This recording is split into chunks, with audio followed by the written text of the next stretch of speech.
allowing me to share my screen? This is Debbie, can I share my screen when it's appropriate? Yep, doing it now. Okay, thank you. Let's look at mine. Go ahead. You have to turn off the volume. Ready to go? You should be. Oh, just Okay. So I will now call the meeting to order at 6:31 PM of the Community and Economic Development Committee. The two other members of this committee, one is present in person, Marilee Kenny Hunt, and Sonia Striggles is on Zoom. This meeting is also posted as a town council quorum may be present. I have my fellow councilors, Kevin Perry is online. Adeline Ellenberg is here. I believe Councilor McGrath is online as well. And I may have Councilor Murphy joining me. There are people on Zoom and in the room. I do want to tell everybody that if you speak and you're on Zoom, make sure you have your name listed so we know who you are. It can't be just iPad or a phone number because we have to have it for the public record. And when you speak, please, state your name and address. So meeting's called to order. I'm going to ask if I could get a motion to approve the August 20th, 2025 meeting minutes. So move. Could I get a Seconded. second? Second by Sonia. Is there any discussion on the minutes or any notes or anything? No? Okay, then I'll call for a vote. I'll do it because we have someone online, so it has to be a roll call. So Sonia, Yes. Marilee, Yes. and myself is a yes. So the meeting minutes are approved. We will start with public comment, and I want to remind people that with public comment, similar to the council meetings, in public comment, you cannot talk specifically about the MBTA zoning ordinance. That would be during the public hearing portion of the meeting. Okay. You can certainly talk during public comment, but like my council president has done during council meetings, the hearing, use my props, my ears, is to hear what people have to say about this. It's not going to be a back and forth question and answer or any of that. It's going to be a hearing and we're going to hear. Yes, Councilor Ellenberg. Question, does anyone have the ability to contact or question Mr. Ruley as No. to what things are? No, he's going to make a presentation. We can't do the back and forth. Even the committee, it's a hearing. We're probably in all likelihood going to refer something back to the council for discussion. Then in all likelihood, it could come back to either this committee or possibly a joint committee with the planning board for their input. And it's not like we're trying to, roll this through. We're going to take our time and we're going to do things correctly. Okay? Can I ask a question? Go ahead, Janet. When is Say- Janet Hanson, Pleasant Street. When is Mr. Ruley going to show his presentation? Is it before we speak, after we speak, both? Mr. Ruley, what do you, what's your pleasure to present to us? Well, a couple of things. I mean, I don't want to contradict you, Mr. Chairman, but members of the council or public can ask me questions. I mean, it is a public hearing. I'm here to, I'm Okay. happy to answer questions to the extent that I can. In terms of the presentation, I think you have public comment on your agenda, as you said, for things unrelated to MBTA communities. When that's completed, I'm happy to do my presentation and then open it up for discussion. And I'll then officially open the public hearing. So let me go forward with public comment first. It is now 6:35 PM and we are here to listen to the public. So anybody that would like to speak under public comment, this portion of the meeting? Yes, come on up and make sure I'll stand here so we can see you. can see me. Yeah, John Donna, 261 South Street. I wanted to, actually, it is part of related to economic development. At the last town council meeting, we had the Department of Public Works Director, Mr. Azul, speak on the condition of the town water situation, and Councilor Lindy, I thought the questions you had for the director were very very important and worth asking. I found it a little.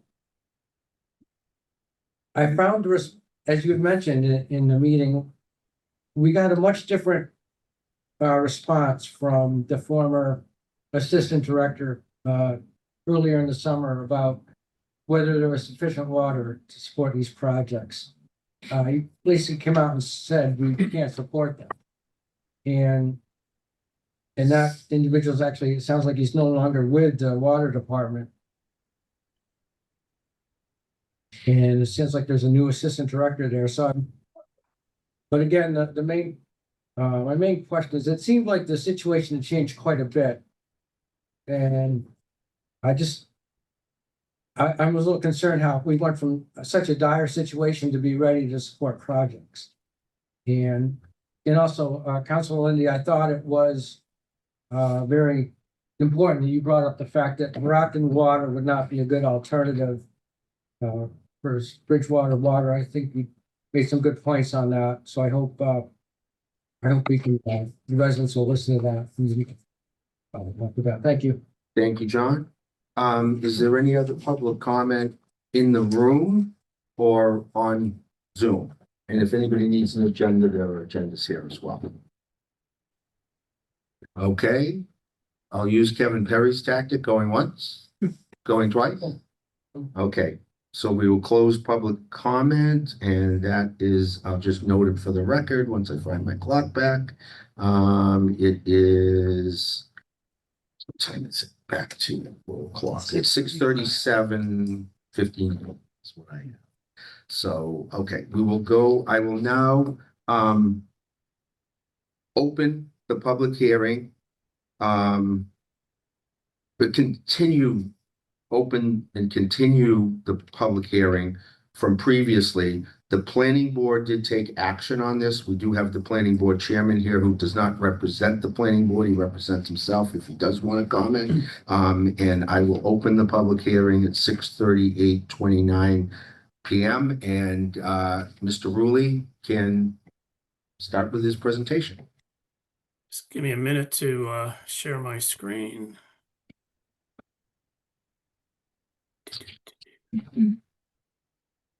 Stop share for a second.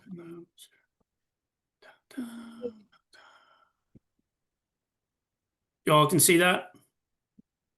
Yes. Okay, thank you. So I just want to summarize, where we are and how we got here. I'm not here to convince anyone. I'm here to give you information, give you the recommendation of my department, highlight some of the implications if we're not in compliance with the legislation, summarize how we have benefited by some of these programs in the past, and then talk about next steps. So we had submitted the amended ordinance to the state after it was approved by the council by an 8-1 vote last April. That process took from January to April with back and forth between the council, the planning board, and the CED committee. We finally landed on an amendment that was submitted to the state. Unfortunately, it took them an inordinate amount of time to review it and get back to us with their comments, of which there were 2 of significance. They're highlighted here. The first had to do with the number of principal structures on a lot. I think we were in agreement with the planning board and others that language needed to be changed. The sticking point seems to be the second comment that the state had with respect to, they interpret our ordinance to read that we are capping development at 15 units an acre. We weren't in fact trying to do that, but that has now opened this conversation with the council, this committee, and the public as to, what we should do about those, a cap or no cap. So what we've suggested is, with respect to the first section, which we're in agreement, I mean, this is the language that we're suggesting. And I think if Mr. Driscoll is there, and I know Mr. Pratty is there, they would agree that this is what we discussed with the planning board. Secondly, Mr. Davis from Horsley Witten presented to the council at October 7th. We started this presentation with a joint meeting of the CED committee and the planning board in August. The planning board took this up in September. Mr. Davis did his presentation and I assisted in October 7th, and here we are today. So what we're suggesting is following the comments of the planning board and what we heard from the council. We think we can change the language to cap the units at 18 an acre, still meet the requirements of the compliance model that the state had. So we're happy to discuss that, but we think that that serves everyone's purposes. Just want to be clear because there was some miscommunication that all of Waterford Village could be included in this. That's not the case. Most of the existing section of Waterford Village is outside of the area that we have to be in with for the legislation. There is a 40R designation at Waterford Village that allows for additional development. That would be included in the mix. I'm happy to answer questions when I'm finished. If No, I could. but I have a question. I'm going to take prerogative as the chair. Do we have a copy of this presentation, or is this the first that it's being shared?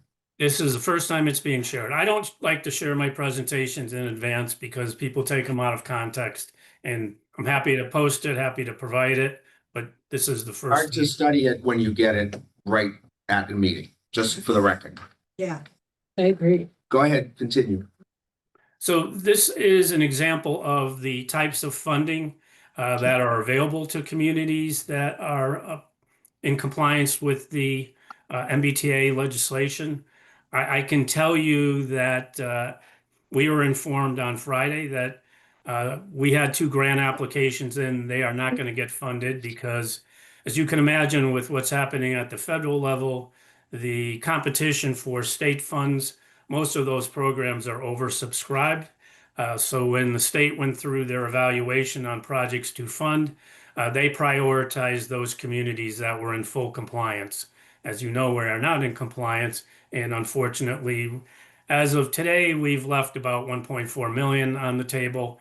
1.2 of that was to assist in moving the dirty water over to the water treatment plant to eliminate brown water. So in total, on any given year, a community is eligible for up to $10 million. We missed out on the Catalyst Fund, which could provide a significant amount of money for infrastructure because we weren't in compliance. We're not getting any of the One Stop for Growth money. Fortunately, some of the money, the MVP money, did come through before this fiscal year, but other projects, are not going to get funded. We have green community grants out there, we have safe street grants out there, and we have shared street grants out there, which it's unlikely we're going to see that money.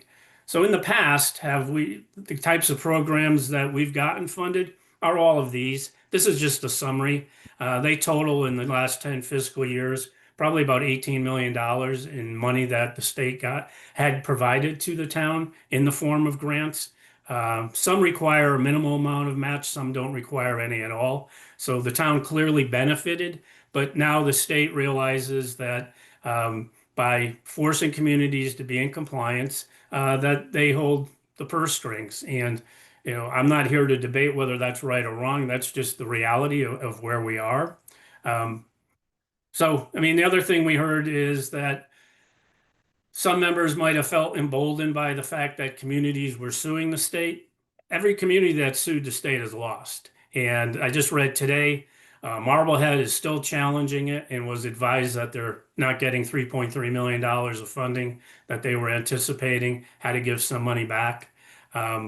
So communities like Middleborough that were fighting it fell into line. So I shared earlier, I hope Debbie gave it to you, the latest advisory opinion from the Attorney General on enforcement. Again, my position isn't to defend it or not defend it. I'm just saying that, the idea that we're going to take on the state, and that's a decision that you and your other members of the council will have to make if that's the direction that you want to go. So So we have an extension to December 31st. We're not going to get an extension beyond that. If we are not in compliance, we'll be marked as non-compliance. And while I can't say with any certainty that we could expect a letter from the Attorney General, I think there's a strong likelihood we'd get one. But at the end of the day, if we are not in compliance, we're not going to get the funding opportunities. We're marked as non-compliance, but the original zoning that was adopted in April of 2004 is still in full effect. It doesn't go away. This, what's before you for consideration, does nothing more than change that word with respect to the cap. So that's just a summary of where we are. I know that in conversations with the council president, he's hoping to have more dialogue on this, but for purposes of your meeting, I just wanted to summarize where we're at, and I'm happy to answer any questions that anyone might have. Thank you, Bob. I will now open up to people that would like to ask Mr. Rulli any questions as part of the public hearing process. Go ahead. Janet Hanson, Pleasant Street. If we are not compliant, what, other than not getting grants, what other penalty or punishment would the town have? Do we have to pay anything, or we're just marked as, not complying? Are we punished in any way other than not getting grants? There's no fine if that's what you're suggesting for not being in compliance.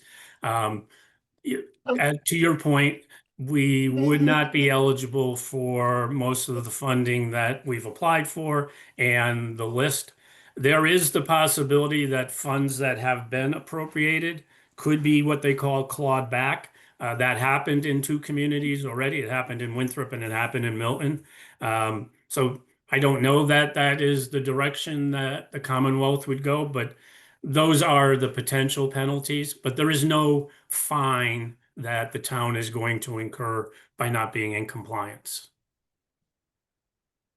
Thank you, Bob. Other questions? Anybody here in the room that would like to ask Mr. Rulli any questions? Certainly would defer to my counselors as well. Okay, nothing in the room. Go ahead, Counselor Lindbergh. Okay, how many grants have we gotten since you've been on the project? On what project? Since I've been with the town? Yes. How many grants have you secured? How much money have you secured for our town? Probably at least $3.5 million. Okay, and the money has gone what, to the fire station? None of that money has gone to the fire station. Some of that money has gone to Stiles and Hart, the acquisition of the parcels adjacent to Stiles and Hart, the park grant for $500,000 for the Summer Street gas station, $277,000 for the Vision to Reality initiative, $70,000 for Horsley Witten to do the compliance model through Mass Housing Partnership for the Commonwealth, $125,000 for the first phase of Central Square pedestrian improvements. I can go on. I mean, my job isn't the grant writer. It's a responsibility that I took. I'm pretty good at it. But that's the back of the envelope number that I have for you. Pretty good back of the envelope numbers, Bob, to rattle that off your head. So I appreciate that. I have one more question. Go ahead, Janet. Mr. Rulli, Janet Hanson, Pleasant Street. Did I hear you say that we are no longer qualified for the Catalyst Fund? We never were qualified for the Catalyst Fund because those communities that did qualify had to be in full compliance when that program was announced. So we never were eligible. Okay, so that's not part of that, this equation then anymore. Well, it's part of the equation of what we could have been had access to, but we going don't have forward- access to it. Going forward, I hate that term, but going forward, that's out of the picture. That's correct. Okay, If we're not in compliance. Correct.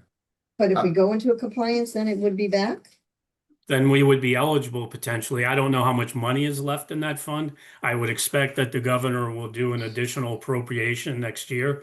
But again, as I said earlier, with the lack of federal infrastructure dollars available, there's a real squeeze on whatever money the state is putting out for infrastructure dollars. And again, they prioritized what they thought were the communities that were going to be in compliance versus those that either weren't or were vacillating. I apologize, on that catalyst fund, is that just for reading it? It sounds like the infrastructure that it would support, it's just mainly going to be for the area that the MBT, that we would be building for the MBTA area. It's not. for No, the- that's not correct, because I mean, when we look at, and we had applied for this previously, when we apply for water and sewer money, we can say that that water and sewer is going to support in some way potentially the housing that the state is looking to see constructed. So that may be on that site, but I mean, it also could go to the treatment plant and the infrastructure support it. So it's not, that money is not limited to that half-mile radius that the state has established within their transit areas. Because reading it, it sounds like it is. That's why I was asking. Okay, Donna, Donna Jewel, Keith Place. As a follow-up to Janet's comments about the MBTA Catalyst funds, the research that I've done shows that the 10 communities that have received the funds to date all tie in directly to an MBTA project. For example, Chelsea received $1 million, and it said Chelsea will design water and sewer improvements to serve its 3A district. Easton received $300,000 to design and construct sewer extension to service its 3A district. Each of the. I mean, that's not any different than what I just said. I mean, so that doesn't mean that you're going to run a sewer pipe from the wastewater station directly just to the MBTA station. It means everything along that line is going to benefit from that infrastructure improvement as well. Well, I Every just wanted to community is going to clarify create because- its own narrative in terms of how they want to spend that money. Some of those more urban communities actually have subway service, so they very much are building around their transit stations or their subway stations. They're in a different situation. We're what is considered a commuter rail community, so it's different. But the idea that it could only be spent in a certain area is a little bit reading between the lines. Anything that is going to benefit housing is within the parameters of MBTA or the Catalyst Fund. It could be roads. Well, when I called the state to learn more about the Catalyst Fund, I was told it had to tie directly into the project so that if we were doing something on the with the Catalyst Fund money, and let's just say it was on Plymouth Street, it would tie directly to that area. We couldn't use it to improve infrastructure down by Flag Street. Well, I mean, They said it has to be I don't want to tied split, directly I don't want to split hairs with you, but again, I mean, it's no different than, when Claremont ran a sewer main out to their property. We didn't say that anyone else didn't have access to that line. I mean, infrastructure is not, we don't hop over certain geographical areas. So no, maybe Flag Street wouldn't be included, but our need for water and sewer is town-wide. And I don't think it's even beginning to be a stretch to say anything that we're doing in the central business district that could benefit from improved infrastructure wouldn't have some tangential relationship back to the MBTA communities. I am not worried about being able to make that connection. It just all seemed to be tied to specific projects. I'll call again tomorrow and get some more clarification on it to be sure that I'm correct. And then at one of the most recent town council meetings, when the MBTA grants qualifications were discussed, there was some conversation about, and I don't have the exact words, but that we would get certain points if we were MBTA compliant for other grants. How does that point system work? I mean, I think I might have been using the word points generically. It's not a scoring system. I mean, I showed you already the grant programs that fall under the parameters of the MBTA legislation now in terms of funding. for the very reason we didn't get funding this cycle because we weren't in compliance, I would say that would be the point system, that they looked at us, said you're not in compliance. Town B is in compliance, we're gonna give the money to them. Okay. Thank you. Any other questions here in the room, Counselor Ellenberg? Yes, thank you. The issue of 15 units per acre versus 18 per acre, is there any flexibility on that with the state? Based on, no, I'll say no, because, we submitted a compliance model. They interpreted it to be different than we did, which put us under the requirement for the 1,401 units. That formula is uniform for every community in terms of the percentage of units that they're looking for. So I would say, based on people challenging it, and trying to negotiate it, my sense is the answer is no. They gave us the number. We didn't come up with the number. They came up with the formula. We didn't come up with the formula.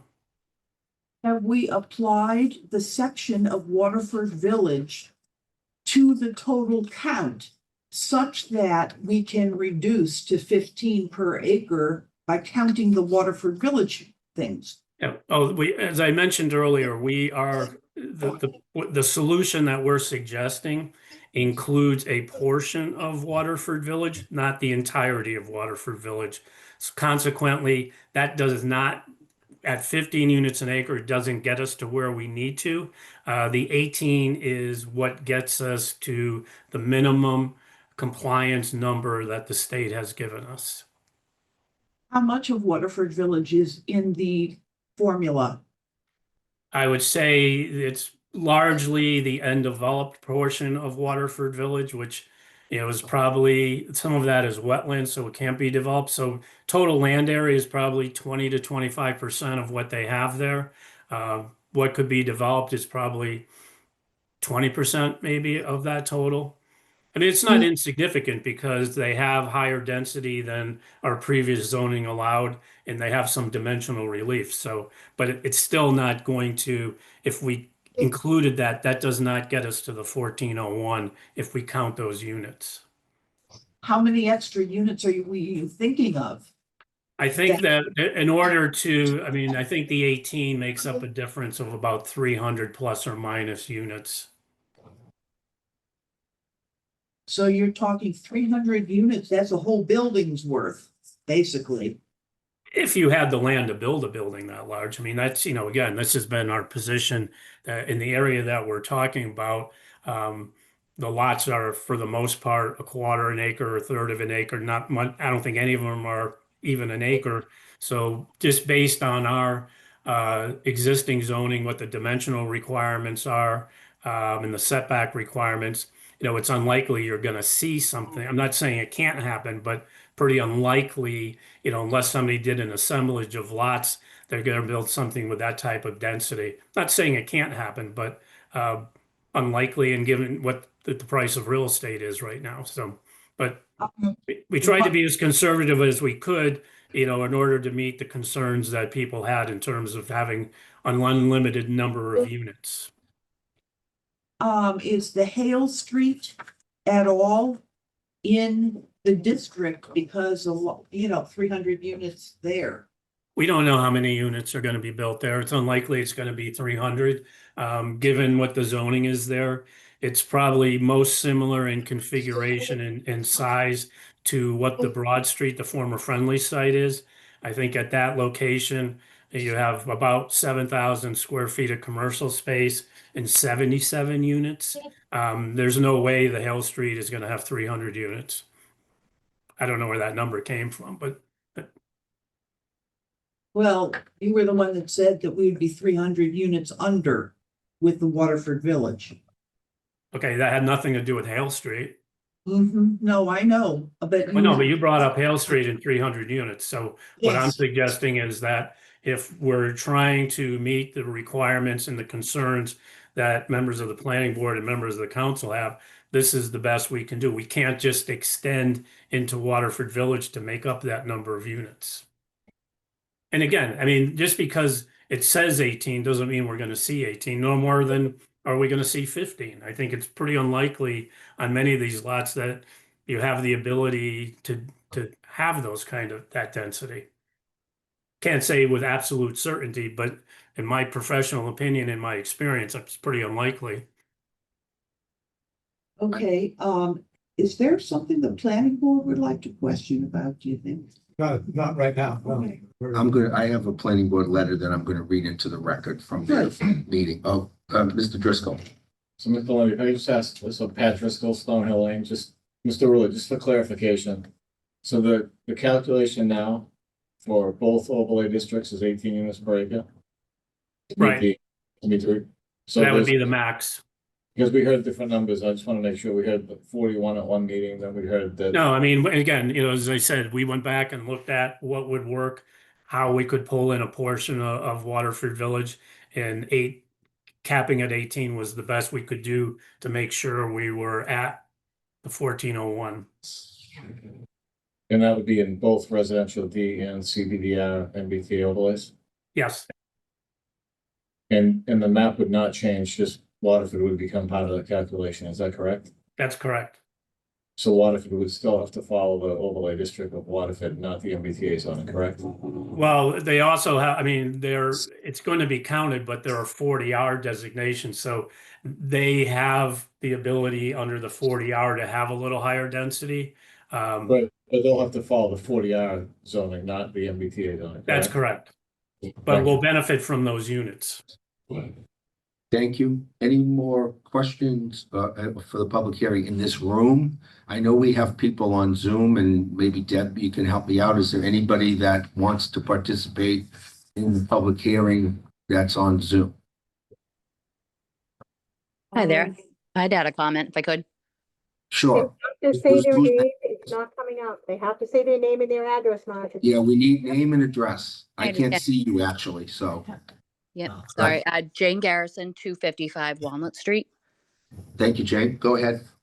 So we've heard a lot about the money that we could potentially receive from grants if we comply, but we haven't heard about the costs, the deal infrastructure that would be needed to add the 1,400 units.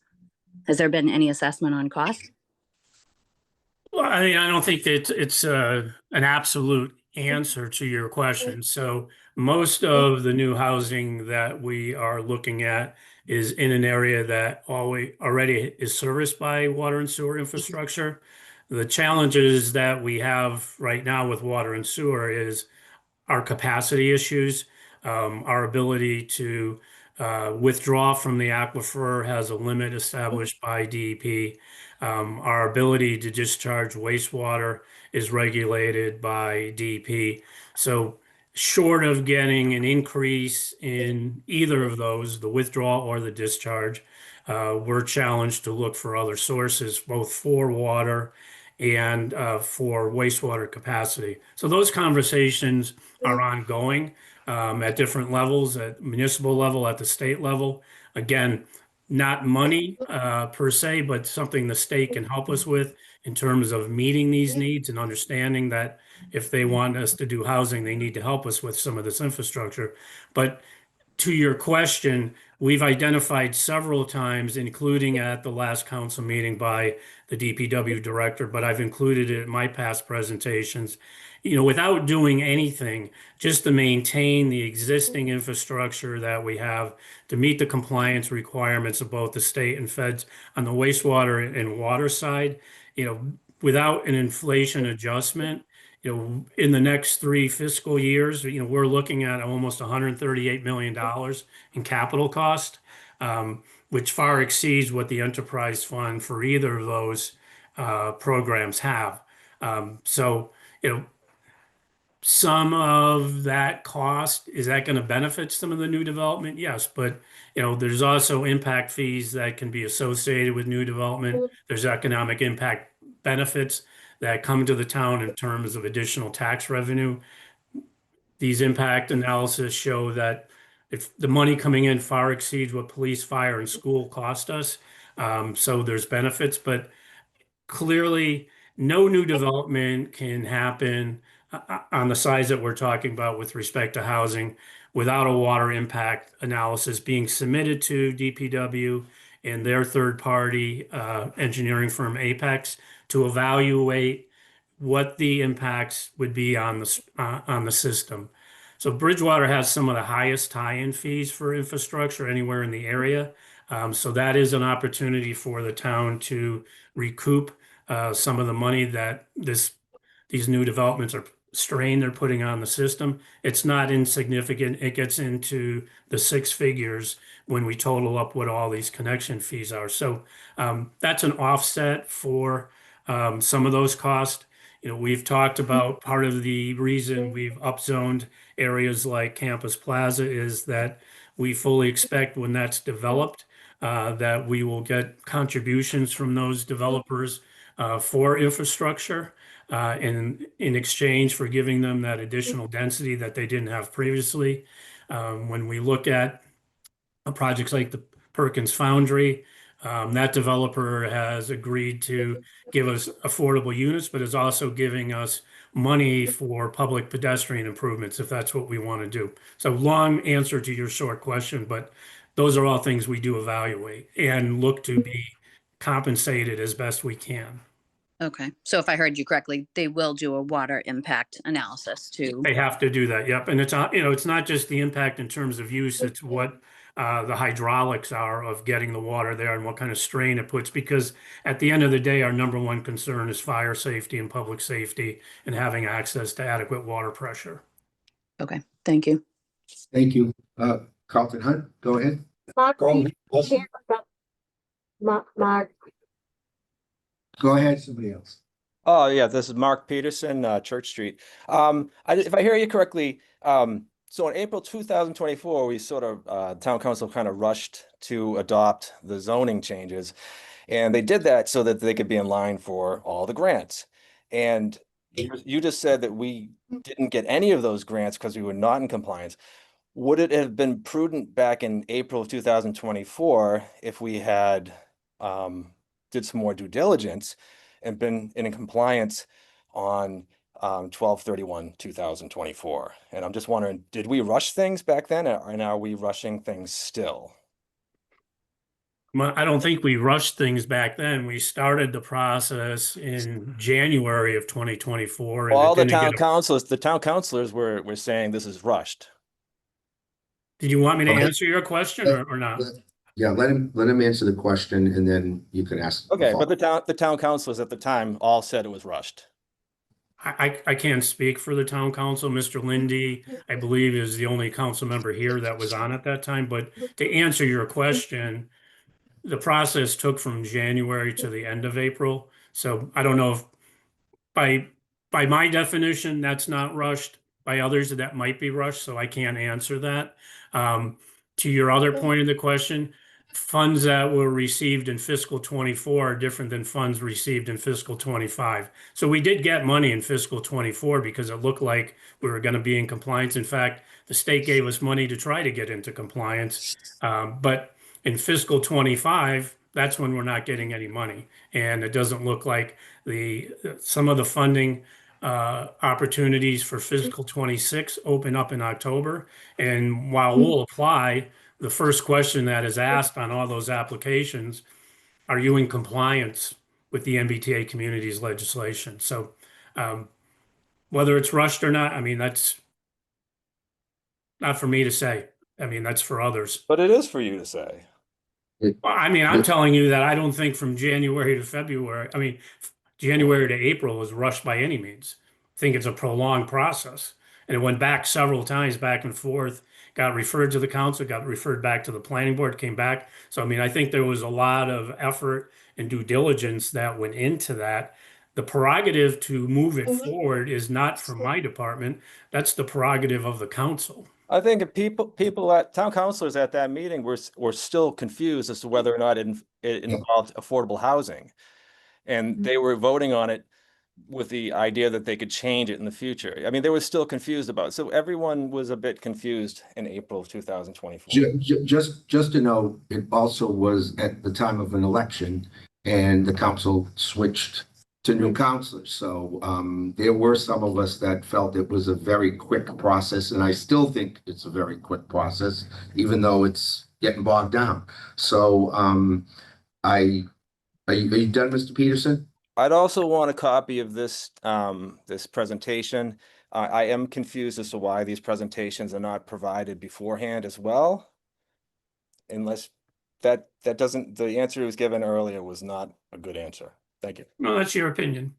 Okay, well, I'm not going to go back and forth and debate that. Mr. Hunt, you now have the floor. Yeah, Carlton Hunt, Austin Street. Basically, it's a similar question, but if this change to the zoning, MBTA zoning happens by the 31st of December, when will we be able to compete for new grants? I think there, we would work with Representative Gallagher to the best we could. I mean, I think that there is enough focus on the town right now in terms of the 106 Hale Street property that while the spigot might be turned off now, I don't know that it's going to be completely turned off. Clearly, for 106 Hale Street to go forward, the state is going to have to step up and assist us with water and sewer capacity. So, I mean, I anticipate that will happen. I think it's important, and it's public record that the proceeds from the sale of that Hale Street property directly benefit BSU. So they have a vested interest in seeing this happen too. The leverage that they have in addition to the leverage we have at the state level is important. I can't guarantee that the spigots are going to be turned on, but in the conversations I have with leadership at the Executive Office of Housing and Livable Communities and DCAM, I mean, I think there's a strong likelihood that things will go in our favor if we're in compliance. And the last thing I want to say about the compliance in amending the zoning, and I think that, hopefully the town manager before he left shared this with the council president. Our goal now is just to be in compliance for the end of the year.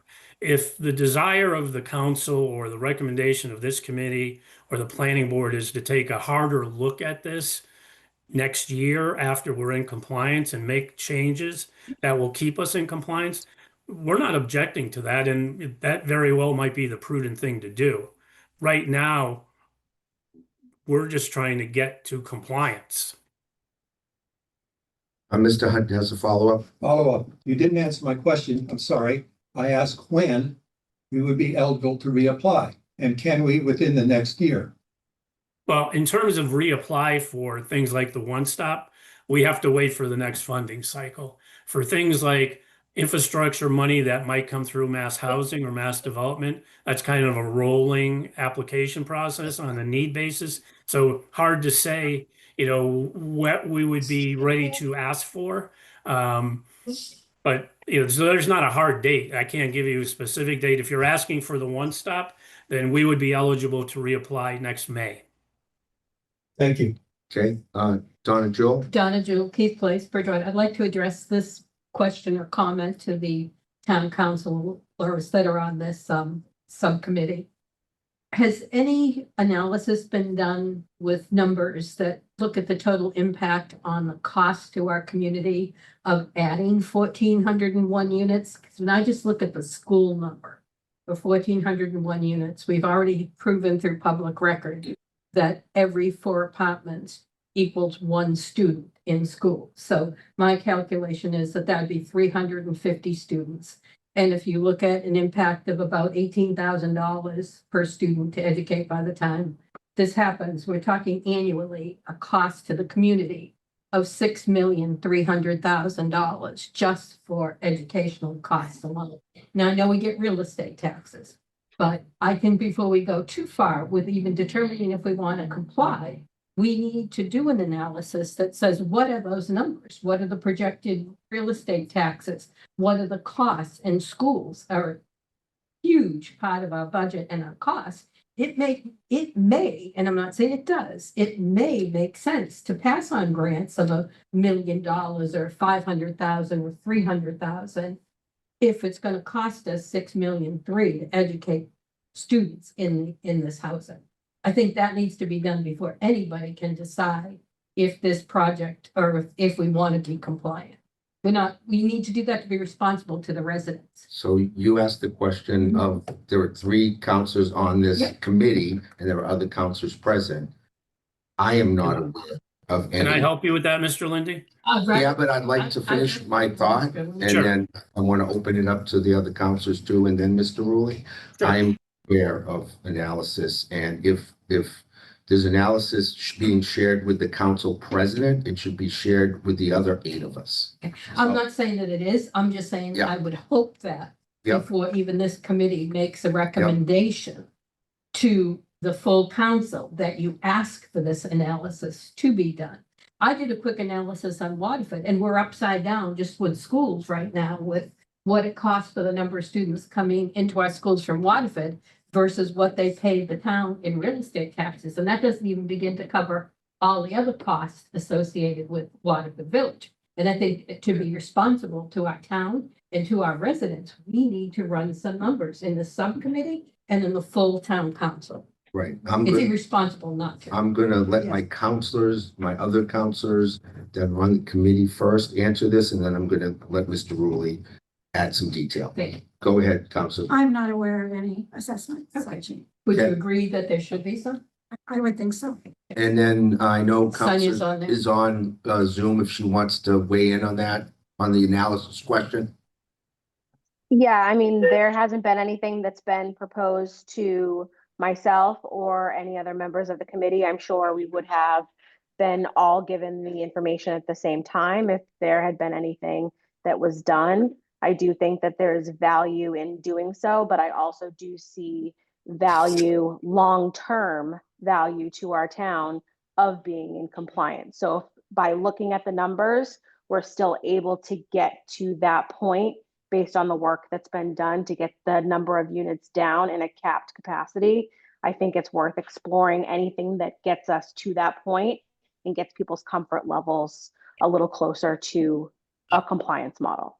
So if it's something that we're hearing the public say that they want a study done on that, I know that it is every 4 apartments, but there is a high likelihood based on some of the parcels that we're dealing with, that we're going to be dealing with units that simply can't support more than 2 adults in one space.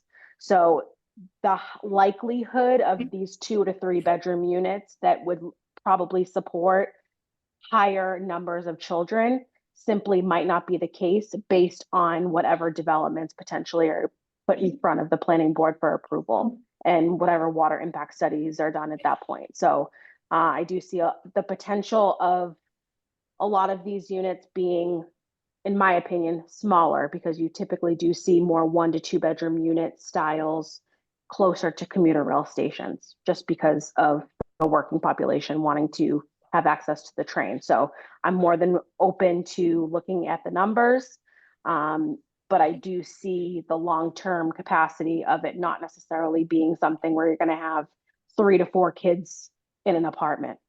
You might, but that might be few and far between. Thank you, Counselor. I wanted to give Mr. Rulli an opportunity. But I wanted to do the 3 members of this committee first. The council is all in likelihood gonna get this back in some way, shape, or form. So, Mr. Rulli, you wanted to add some information and clarification? Yeah, please, thank you. So the Perkins Foundry, which is not part, I mean, that was approved prior to this legislation, did do a fiscal impact analysis or a study. That is available on my department's website under the Perkins Foundry file.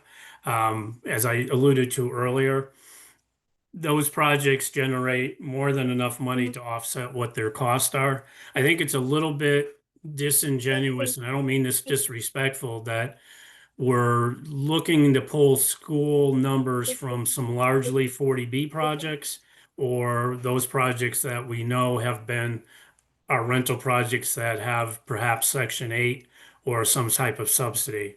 You know, I've shared this information before. I mean, there's studies that support either side, but when we look at rents starting at $2,600 and up for 1 and 2 bedrooms, the demographics of that population don't have school-age children, that on average, it's somewhere between 70 to 100 units built result in one student in the school district. So that's just what the demographic is. We haven't had, market rate apartments downtown built in since Waterford and Kingswood. So, I mean, I'm not suggesting asking developers for a fiscal impact analysis isn't useful. That's certainly, something going forward that we can continue to ask for. But I want to be careful that we're not suggesting that every one of these apartments being created is going to be loaded up with school-age children, because the numbers just don't bear that to be true. So but getting, a full picture of what the impacts are, I think is important, because it tells both sides of the story. Here's what it's going to cost you, but here's what it's going to generate for you too. And there are other sources of income just beyond the property taxes. So I don't think it's a bad idea. I'm gonna allow any of my other counselors that are either on the call or in the room to weigh in on that question and make a comment. And then I wanted to read a letter into the record from the planning board. Mark, you still have somebody online. I don't know that, Deb. I gotta I know, be but I'm told. trying to tell you that. Mike M. Demos has their hand up. Okay, it would be helpful if I could take the presentation off the screen and put the people on the screen so I can see it. Go ahead. Good evening, Mr. Chairman. Can you hear me? Yes, I can. Is that Mike Demos? Yes, it is. Hi, Mike.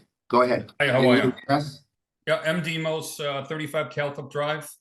Go ahead. Through you, Mr. Chairman, to Mr. Rulli, I have several questions. One, it would be helpful to the community, and I would think also to the council.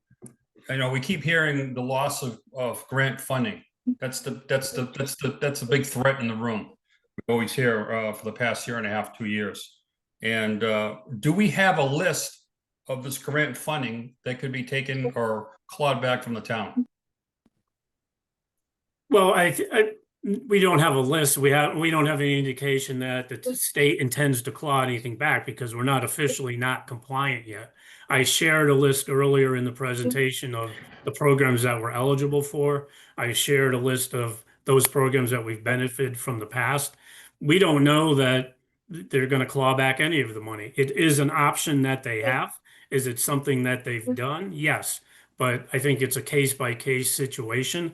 My hope is that we're not in that position. My goal is to have us be in compliance. But our goal as a community is that we need to understand the full picture to be fully informed, right? If I can finish, please. If we want to be fully informed as a community, what lost state funding means. What does that mean? So right now it means that, right now it means. I'm not done yet. Can I please finish? Sure. Thank you. Sorry. So I think for the community, for the council, for everyone involved in this community, I think we would need an idea, an understanding of the potential grants that could be clawed back. I heard you earlier saying that since your arrival here, correct me if I'm wrong, you said we received about $3.5 million of grant funding. Well, I think for us to make an informed decision, what potential grant funding could be lost if we're not compliant in 1231? That's my first question. Go ahead. So I don't know that we didn't get any money that they can claw back right now. The only potential money that they could claw back now is perhaps the Hanson Farm MVP money. There's no guarantees that, we haven't heard that. But that's the only funding that we've gotten this fiscal year that potentially, if there was going to be a clawback. There's no guarantee they're going to claw it back. It's hard for them to do that. So I think you're using that term a little bit too loosely, but in terms of answering your question, right now, as of Friday, we know that, and I mentioned this earlier, there was 1.2 million plus that we had applied for to assist in bringing piping over from Plymouth Street to the water treatment plant to eliminate brown water. That is not getting funded. We had $75,000 for wayfaring signs in the downtown area. That's not getting funded. We understand that the developers on Broad Street 2 years in a row had put in site ready money through the one stop. That didn't get funded. So those are what we know right now. Pending grants that we have a variety of them, but those monies don't get, if the money hasn't come to you, it doesn't get clawed back. So, You only can claw back money they've given you. What they've said is they're not giving us anything. so to be clear, we don't know if any funds will be clawed back. The big threat that the town has been hearing about, we have to comply, we have to comply, we have to comply because millions and millions of dollars could potentially be lost. Well, I Clawed think you're back. using the, I don't want to interrupt you, but you're using the term clawback wrong. What we're missing out on is opportunities for new money. Clawback is money that you've gotten already. We don't see that to be a significant risk. Right. Our risk is new money that we need for water, sewer, roads. I'm glad That's you not a clarified. clawback, that's a grant. Right, so I'm glad you clarified that because I think the understanding out on the street is clawback, not missed opportunity. I think that's very important. I think that's very important for the public to understand that. My second point is I have to agree with Donner. How can the town needs to understand the cost analysis of what the demand and services would be compared with the state funding that we would receive for the MBTA compliance? How can we go ahead and move it with an educated, informed vote? And I'm talking through the elected council, through the people, without this information. We can't use probably, we can't use the likelihood. We need hard numbers to understand what the demand for services are in return for state funding. If we don't have that information, we're going in with a blindfold. And usually, I would disagree with that. Let me just give you some clarification on that. The tie-in fees that the town currently have were established by an outside consultant and are calculated on what the impact of specific projects are going to have on the existing system. So it's not 100% blind as it relates to what connection fees are. That was a very thought out formula, which is why it is so high. As an example, and we could talk about Brockton, but there are no connection fees in Brockton. They're exponentially more expensive in Bridgewater because somebody had the foresight to say, if we're going to continue to expand the system, those new users should contribute to maintaining that system. So that's why they're as high as that they are. I agree with you in terms of the other fiscal impact analysis. What is the impact on fire, police, schools? That's a reasonable request. That happens all the time. We got that unsolicited on the Perkins project. I mean, I think that going forward on 106 Hale Street, we can ask for it. So I don't think that's bad information by any means. So But we don't have a project in front of us yet either.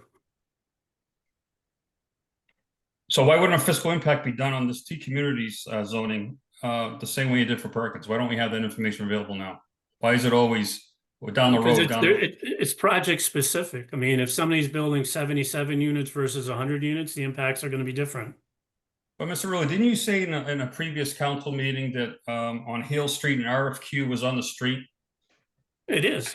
It's closed so- actually. So What's that? you don't have any estimates or what the proposal will likely be or most likely be where you can do a fiscal impact? Not yet. First of all, we don't own the land, the state does. Second of all, they were the people that put out the RFQ. There is a process that they have to go through. I believe the question period closed last week.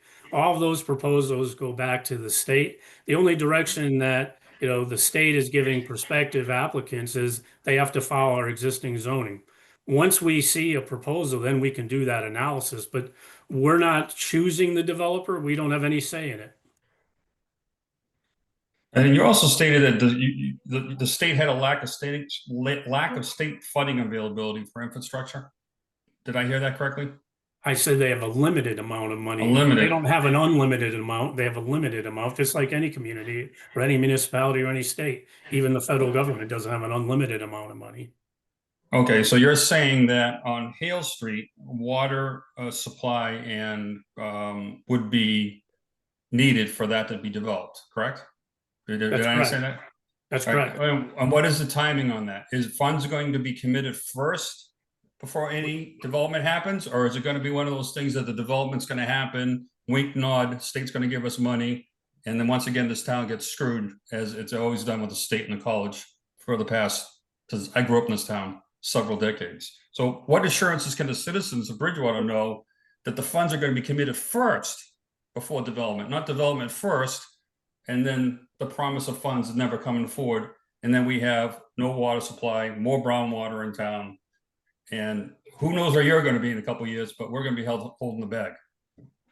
Yeah, so I'm going to try to answer your question. First of all, no projects are getting approved unless a water and sewer impact analysis is completed and the water and sewer department establishes that there is sufficient capacity. That's the first thing. I mean, there are a little bit of politics involved. The state, and I've said this on the record many times, the governor has been very out front in terms of her initiative to create housing.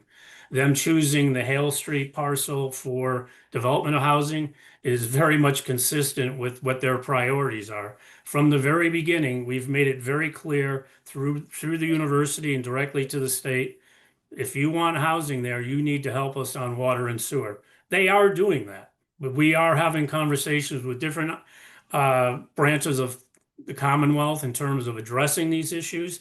They are helping us. So, I mean, I appreciate your cynicism that, you know, something is going to get approved and the money's not going to come. But it can't work that way anymore, because at the end of the day, if we don't have the capacity to connect them, they are not getting connected. And we've made it very clear that any developer that comes to talk to us about a proposed project, we're going to share that information. We're not holding that back. We don't want people to go all the way through the effort, then find out they built a building and they can't connect. So there are a lot of moving pieces to the development process. I think what we're trying to say is that we're trying to be much more transparent than you think we are. But you know, we're not hiding anything from anyone. We have the same concerns you do. I took this job, and I've mentioned this many times. The first question I asked was, what was your infrastructure capacity? I blame myself for not looking into it further because it was represented to me there were no issues. Well, clearly there are, and we've been working to correct those since I got here, and we continue to. But I don't think you're going to see anything built unless we are absolutely 100% certain that there is water and sewer to service that.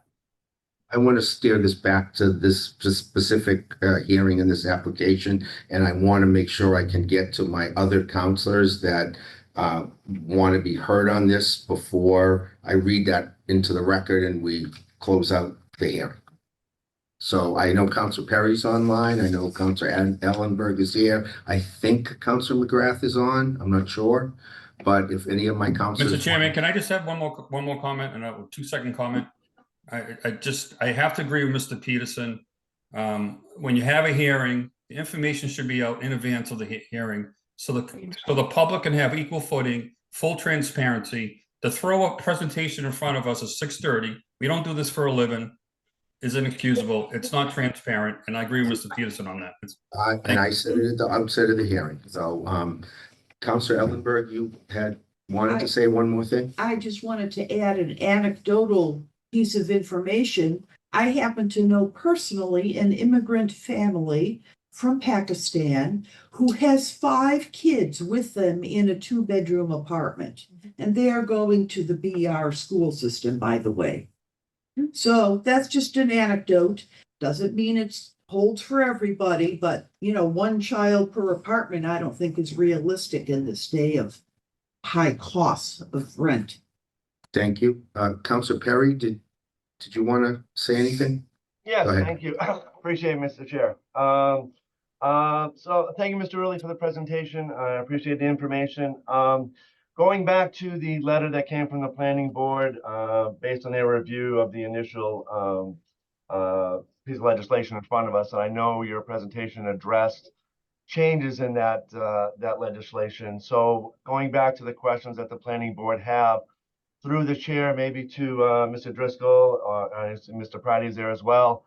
Do you feel that the changes that were brought forth by Mr. Rulli satisfy your issues that you had that you put in your letter relative to the document that we're dealing with here tonight? Would either of you care to answer that? I mean, I would just say that Mr. Pratty and I are here, but the other members aren't. So I don't think, I think our letter is how we landed and how we feel. I think if there are amendments, I've heard 30 units per acre. I've heard 41 units per acre, and tonight it's 18. And I think that, I think the planning board would have to consider that. I mean, we considered what was in front of us and made a recommendation, and I can't speak for the board, so. I mean, there's three other people besides Mr. Pratty and myself. We voted on and made a recommendation on what was in front of us, and that was sent to the council clerk. What you need to. So at this point, I'm going to read that letter into the record. It's dated October 1st, 2025, Bridgewater Town Council. It went to President John Loretti. Subject, proposed ordinance D FY 26001 MBTA final compliance ordinance for the town of Bridgewater. Dear President Loretti, at the September 17th Planning Board meeting, after 2 continuations, the Planning Board considered the above referenced ordinance. After discussion with the CED Committee, the public, and the board, a motion was made to not recommend the proposed ordinance. The Planning Board voted 5 in favor and 0 against the motion not recommending proposed ordinance. The board did not support the proposed and voted to not recommend it for the following reasons. Point 1, the proposed edit to section 3.1.1.1 affects all zoning districts. It appears the proposed change was made to allow multiple structures within the MBTA zone. However, this change as proposed affects all zoning districts. 3.1.1.1 is not exclusive to the CBD or the MBTA zone, and if adopted, it could adversely impact other districts and significantly change the character of the town. The council should consider other language or add a footnote to exempt CBD MBTA zones from this section if this is the desired change in the CBD MBTA zones. Point 2, the proposed edit to 9.9.4.2 needs to be reconsidered. Adding at least 25 units per acre limits the developer. 15 units per acre limits a developer from a lower density project if so desired, and on the other end provides no maximum development threshold. Decisions on what the cap needs to be to meet the minimum requirements needs to happen. The language of not less than needs to be removed, and a cap needs to be discussed. Overall, the board found the proposed ordinance to not be well throughout. A workshop with the planning board should be held prior to considering edits or a new proposal. Sincerely, Patrick Driscoll, Planning Board Chair. So that is in the record. Councilor Perry, you're mute. You're on mute. You're on mute. Yep, There you thank you. No, I hit the wrong button. No worries. So with that, I mean, it seems like Mr. Rulli's change of language seems to address a lot of what they're referencing to here in this letter. But I would agree, I don't know if we have enough time frame to do so, but I think it would be advisable if we could get a joint meeting with the planning board again between now and, December 31st, hopefully at a time frame that we can get this back in front of the council for consideration. But I think these addresses, the concerns that the planning board has had. It addresses obviously the potential for keeping it to the CBD and MBTA zones. The concern again, we're setting up a cap of 18. I know there's concern about a minimal threshold floor as far as a smaller development, if that's going to be allowed. So maybe I can go back to Mr. Rulli and ask him relative to a development of anything of a smaller nature, is that going to be allowed with this language as written? Go ahead, Mr. Rulli. I have to apologize. I lost my internet for like the last 30 seconds. So So Bob, I was I just don't need you to repeat the whole thing. Okay, well, just addressing the changes that you made in the letter that the planning board had. Obviously, I think question 1 is answered by the saying it's exempting CBD and MBTA, not including all the zones. The second question, by changing it to a cap of 18 units, does it address the floor and potentially for smaller development and having something with a smaller unit number? Because I know that was a concern of the planning board as well. Is that I mean, I think without having it on the screen to see again? Yeah, I think it depends on what the size of the lot is. So the state law requires that there be a minimum of 15 units by right. Now, per acre. So, I mean, if we've got much small, if you're less than an acre, then you're not, it's going to be a fraction of the 15. So, I mean, there could be infill projects that could go forward, but, this is based on acreage, not what an actual, again, if we're looking at, that area south of Plymouth Street, towards the university, those lots are very small. As I said earlier, I mean, 15 units an acre would be tough. Okay. So, but if someone wanted to do a smaller development, even on an acre of land, do they have to do a minimum of 15 or? 15 is the minimum per state law, not our requirement. That's a state law. Okay. And can you So, reiterate what our requirement is? But I'm sorry? I say, what would our town zoning be, or our minimum requisite would be? Well, in the form-based code area, there's no limit. I mean, people can do whatever they want within the design guidelines that we have for that area. It's not like they go 30 stories. We still have design guidelines, but for the area that we're talking about, 18 units is the cap that Right. somebody could do. I'm But gonna just is that interject minimum here. established, Bob? I I'm need to sorry? interject here for a second. Our planning board chair wants to add some information. I just think if it says up to 18 units per acre, I think the confusion is that if somebody wanted to do 2 units in a mixed use building, they could do that. I think what Mr. Rulli is saying is they don't, and I think what Mr. Perry's getting confused is just because we say up to 15 units per acre, up to 18 units per acre, somebody doesn't have to do that, but we have to give them the right to do that. It's like up to the 1,401 Right, units. so I think when we did the letter, I think, and I'm not trying not to say too much about the planning board, but not less than.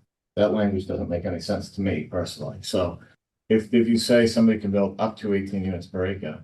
If they want to do 9 on an acre with mixed use, that's fine, if they want to do 18 and they can meet all the requirements, they can do that as well, but so I think what Mr. Perry is saying, that we need a minimum threshold, I don't think that applies. Okay. Well, I want clarification because I know I've heard. Yeah, I don't About disagree with minimum what tax. I don't disagree with Mr. Driscoll is saying. What the state is saying, no different than we probably won't see 1,400 units of new housing. What the state is saying is your zoning can't say that somebody has to, build X number of units. To Mr. Driscoll's point, somebody come in and say 9 is all that makes sense for me. Well, they can do that. They're Okay. allowed to do that. It's just we can't say that you have to build 15 or it's nothing. We just have to allow for a minimum of 15. Dr. Perry, did you have another comment or? Yeah, I'm sorry I lost video. So, no, I just wanted to make clarifications on the statements.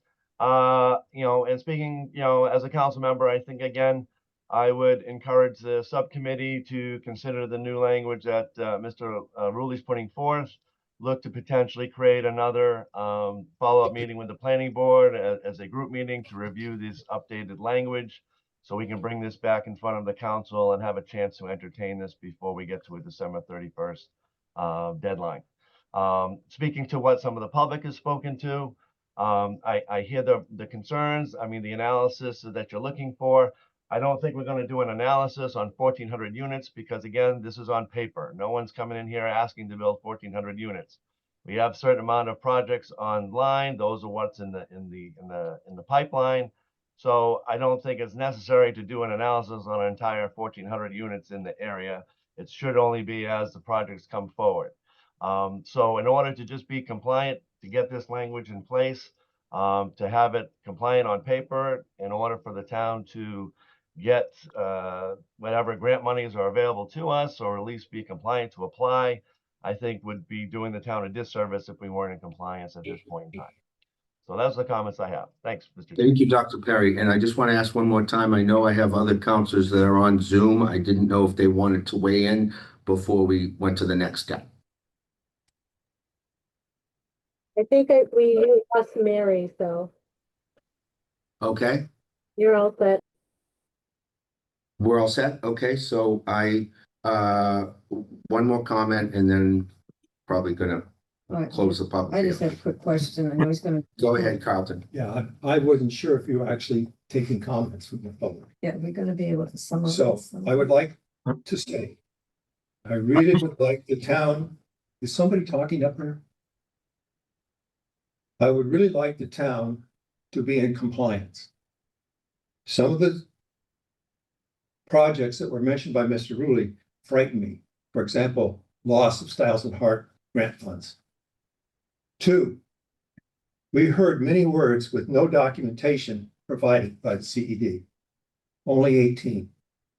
What's the real documentation? I ask you to vote to not accept the amendment.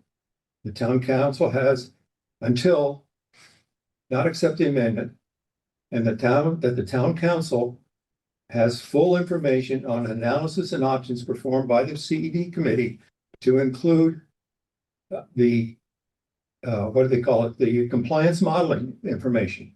We didn't see it. You guys didn't see it. I didn't see it. I don't know if I believe it yet because I don't have anything to look at.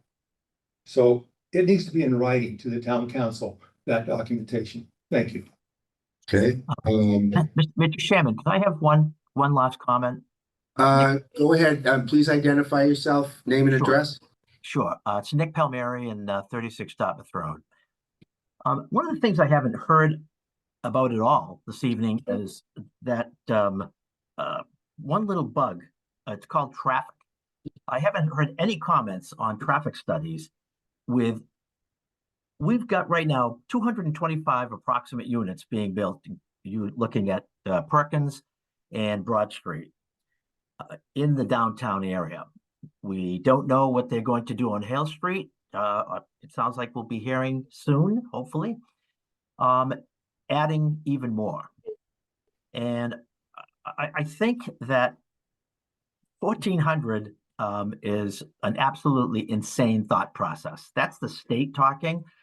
They unfund mandates all the time, and this is just another one of them. And unfortunately, it interfered with our zoning. And I think we need to push back as a community. And since we're already out of compliance, we're not looking at getting potential funding. We don't even know. These are grants that they may or may not give us. So there's nothing guaranteed here.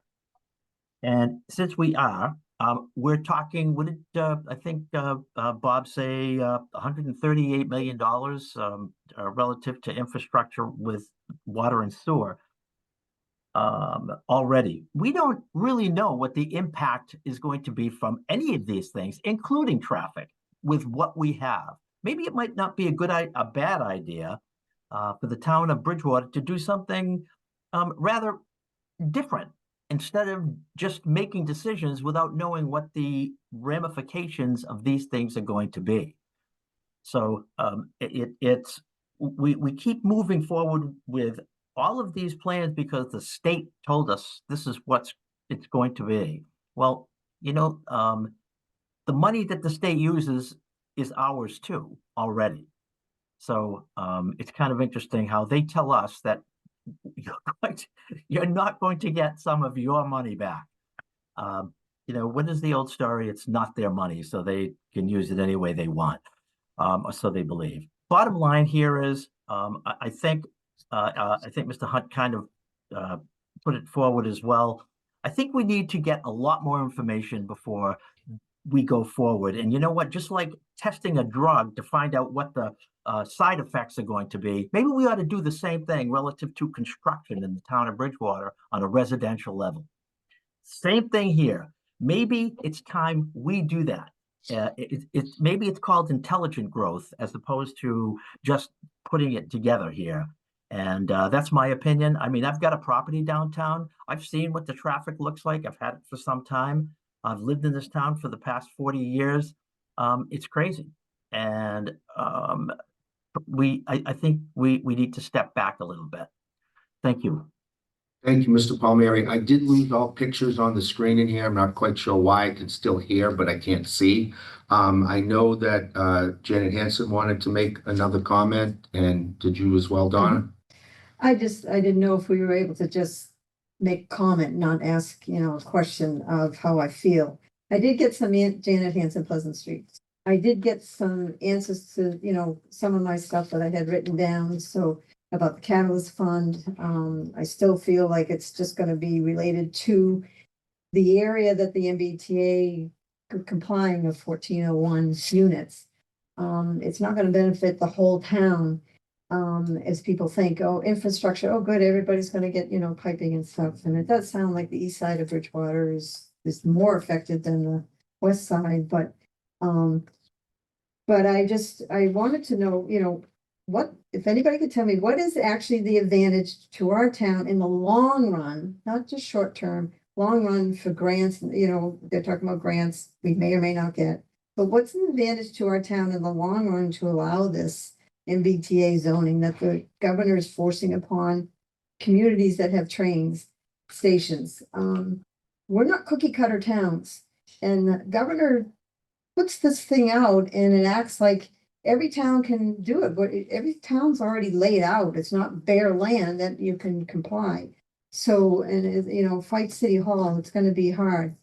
If we have to comply, I do feel that having the cap of 18, which was discussed at other times, is good, because then it would not let us, you know, it would give us a cap. And it has been said numerous times by the CED, that director, that, oh, we need 1,400 units for the state. It doesn't mean people are gonna build it, but if you have it in writing, there's nothing stopping them. So we have to look at it that we would have 1,400 units. You can't look at it that, oh, well, we're probably not going to. It's not a problem. You can't stop it. So I have to look at that, and I do feel that the state is blackmailing the town. It's like, you don't do it, then, you know, you're gonna be punished. And the punishment is in some of the things that we talked about. But I want to know, in the long run, what is the advantage to a town? Are we going to benefit financially by having these community? No, we're going to still have, once the grant's done, you're still going to have all those expenses in this town. And I just don't see how it works. I'm not necessarily in favor of it, but if it's got to be, I would say the cap of 18, and you got to make sure that we have the water and whatever. I don't know what else to say about it. Thank you. Donna, and then Councilor Ellenberg. Okay. I'll make this quick. I don't know if you can answer this today, but I did hear Dr. Perry say that there are other projects in the pipeline in the MBTA zone. Does anybody know what those projects are? I wasn't aware of any projects within the MBTA zone that are in the pipeline. Okay. And then my recommendation is that your subcommittee vote no on this and refer the new proposal back to the planning board for review, just like they issued a decision letter on the first go around. I think the proper procedure would be to refer it back to the planning board, let them review it and meet and come back with their decision. Thank you.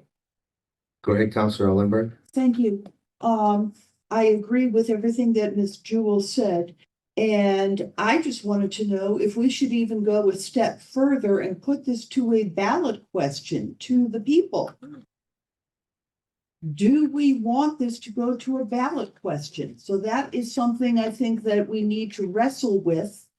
Okay, if we would do it in a timely manner and see what the people say. Councilor Hunt, do you have anything to add, or and I'd entertain a motion if you have? I'd like to move to close hearing. Okay, I will second that. Oh, sorry, you seconded it. Okay, any further discussion? If there is none, I will call the roll. Sonia Striggles? Aye. Marilee Hunt? Aye. And Mark Lindy, aye. So we will be in touch, but I think we have to report back to the council at our meeting on Tuesday. And then the way it works is CED and planning board. Go I ahead. think, Matt. Mr. Lindy, you have to take a vote as to what action you're going to take. So you've closed the public hearing. Now you need to take a vote on. Public hearing is closed at 7:55 PM. So I will entertain a motion on this ordinance. What, to send it back to? No, it's a motion to vote it up or down. Well, It's, it's to give a recommendation up or down to the council. I understand. On zoning ordinance amendment D FY 26001 MBTA final compliance ordinance for the town of Bridgewater. I recommend sending it back to the Community and Economic Development Department for a better description of what actually needs to happen. I don't feel that we had a great description or a thorough description of it. So I'd like it to go to the. Don't we have to, department. don't we have to? That'd have to be in the form of a recommendation. You can't direct that from this I committee. Okay, then I recommend that the council send it back to the CED department at our next meeting. Okay. Is that okay? We have to vote on this. You have to vote yes or no. Yes or no?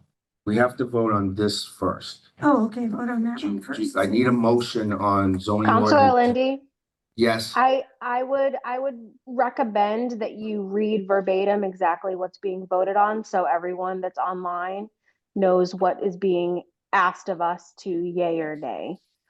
Just so that it's just so more clear, because we've had a pretty No, I decently don't know long that I have the whole- public comment.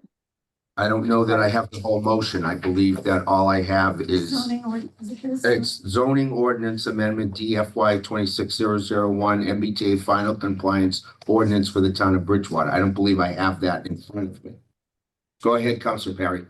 Doctor- Mr. Chair, so what you have in front of you is the two edits that were sent to you on the, if you look on the information of the zoning ordinance, it's just basically the highlighted terms, building and use and at least 15 units per acre. That's what the planning board reviewed and that's what they were declining. So you're voting on the same thing tonight. So if you want to follow in line with what the planning board has done, you would potentially not support this particular legislation as edited, but send it back for re-edits that Mr. Rulli put forward, and then it would come back to the subcommittee and the planning board for review. Okay. No. So would I be better off reading that? I'm not sure how to proceed. So, What I need to read. Mr. Chair, so again, what your agenda is tonight is on the edited version that the planning board had reviewed, and you read into the record their recommendation. So you're Okay. putting on the same legislation that they reviewed. The letter by Mr. Driscoll, Not correct? the letter, no, just the legislation. That's what's in front of you tonight. But you have the planning board's disposition on that same legislation, and they were not supporting it as written. You guys have to decide whether you're gonna vote for or against. Or Yeah. just decide. So- You support it or not? Not, So are you making a recommendation, Councilor Hunt, to Yes. not, to not support. I will second that. Any discussion? Okay, I will take a vote. Councilor Striggles, Aye, because it needs more work. so you're voting no. I'm voting not to recommend. Okay, Councilor Hunt Also not to recommend. and Councilor Lindy not to recommend. Okay, and did you have a further recommendation? Let's see. To send it, yeah, I think I said that, so hopefully that can go, to send it back to the CED department to restructure and perhaps represent to the council after it has been restructured. Is there a second? to that? Motion cannot be done at this. That has to be done for the town council. Correct. Bob? Correct. Yeah. Okay. Okay, well, we'll send it back, not recommending, and we'll talk about it at the council. Maybe Debbie, can we put it on the agenda for the council meeting? It's going on November 4th. Okay, thanks. Okay, It at goes this, on, refer to advertising now, so. I'm sorry, say that again. I'm sorry, Deb. Just refer to advertising and then you guys just don't refer to advertising. Okay. So at this point in time, Can you also post for the council? our clerk posts information Okay, for the okay, council. Okay. It'll go in our packet. Okay, So at this point in time, I'll ask for a motion at 8 o'clock to adjourn the meeting. So move. Is there a Seconded. second? Okay, Counselor Striggles, Aye. Counselor Hunt, Aye. and Counselor Lindy, aye. Thank you all for being here and participating in this public process. Thank you, everyone. Good night. Thank you, Bob.